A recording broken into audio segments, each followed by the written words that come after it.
Donc il y a Damien Van Harter, puisque je le reconnais, Ah, Davanac, salut.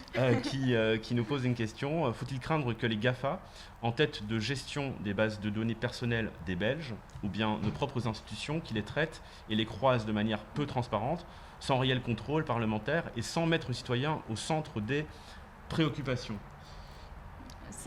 On peut faire toute une émission là-dessus, je crois. D'accord. Mais en effet, c'est hyper important et hyper intéressant de se dire déjà que de base, les questions numériques, c'est un peu le truc obscur. Alors, de temps en temps, il y a une personne qui, dans le Parlement, va les évoquer, mais ça reste assez des questions qui sont marginalisées, finalement, dans le débat public, alors qu'on se rend compte à quel point c'est tentaculaire et qu'en effet, ça touche tout aujourd'hui. Je sais pas, moi, par exemple, sur les questions d'éducation, on a vu à quel point ça avait vraiment changé la donne pendant le confinement. Et donc, en effet, il y a des bonnes pratiques qui peuvent être mises en place et qui pourraient faire l'objet de consensus, je pense même entre les partis, mais sur les technologies qu'on utilise, sur quelle transparence on fait des mécanismes. Je me souviens qu'au moment de la sortie de l'app Corona, il y a eu une mobilisation de tout le monde du libre, duquel moi je suis proche parce que donc le libre en termes informatiques, hein, donc c'est toutes les personnes qui plaident pour la transparence des codes informatiques et autres. Ouais. Et donc il y a eu toute une mobilisation de ces acteurs-là pour dire, mais en fait, si on a une app Corona, il faut qu'on sache le code source pour pouvoir contrôler qu'il n'y a pas de justement ces croisements de données dont Damien parle, etc.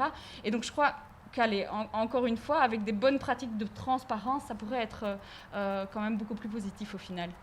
Et donc, la question de Damien, c'était aussi de savoir si en termes de gestion, est-ce qu'il faut davantage craindre les GAFA, donc les GAFA, Facebook, etc., ce que ces entreprises-là font de nos données, ou bien simplement nos institutions, donc l'État. Et on a vu qu'il y avait tout un débat, non pas seulement en Belgique d'ailleurs, mais avec les données récoltées dans le cadre justement tu parlais de l'app Corona, donc aujourd'hui, il y a toute une série de petits éléments qui changent visuellement dans la législation et qui permettent aussi aux autorités peut-être d'avoir accès à davantage d'informations sur nous, sur la manière dont nous nous comportons, dont nous respectons les gestes barrières. Oui, tout Donc est-ce que là, il y a aussi peut-être des garde-fous à mettre en place et peut-être des formations politiques comme Écolo peuvent se dire, mais écoutez, là, on va trop loin. Oui. Ça, je crois que oui, en effet, c'est hyper important. Et alors, il y a une deuxième chose, hein, mais c'est aiguiser l'expertise en Belgique sur ces questions. Parce que c'est vrai qu'aujourd'hui, par exemple, en termes de sécurité informatique, on a tendance à sous-traiter ça à des boîtes, parce que forcément, dans l'administration publique, par exemple, vous n'avez pas des tout grands experts à la pointe. C'est normal, chacun son job.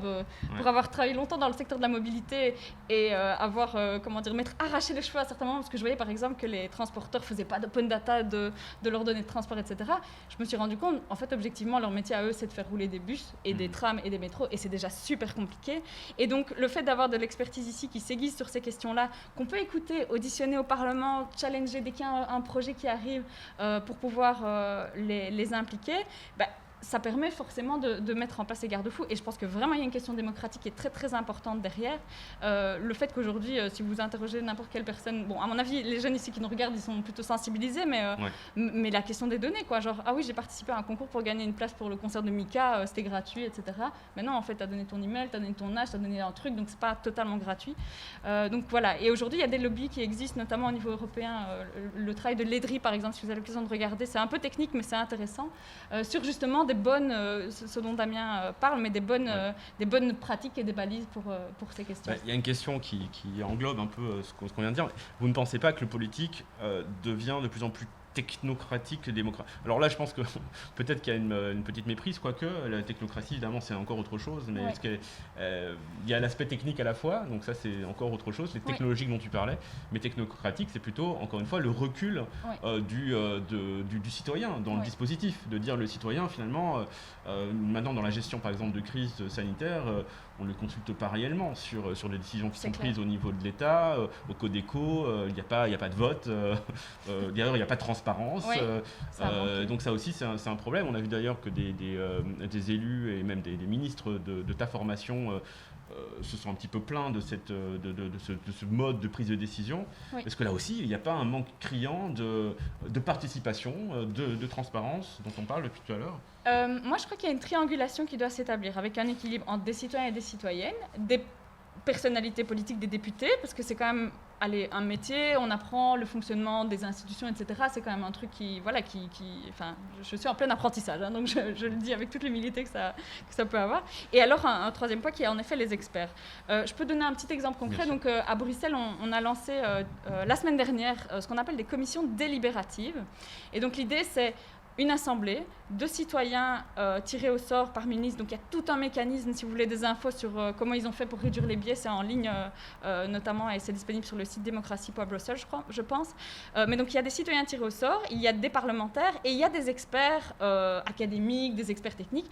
Et donc il y a tous des débats qui vont avoir lieu sur la question de la 5G. Et donc ça, je pense que c'est un bon équilibre et une bonne triangulation. C'est une première mondiale, c'est la première fois qu'on fait ce type de process. Je crois que ça va être ajusté aussi. Mais là, par exemple, je trouve que c'est un bon équilibre qui peut exister. Et en plus, sur une question comme la 5G qui clive super fort, à mon avis, c'est intéressant d'avoir tous ces acteurs-là autour de la table, quoi.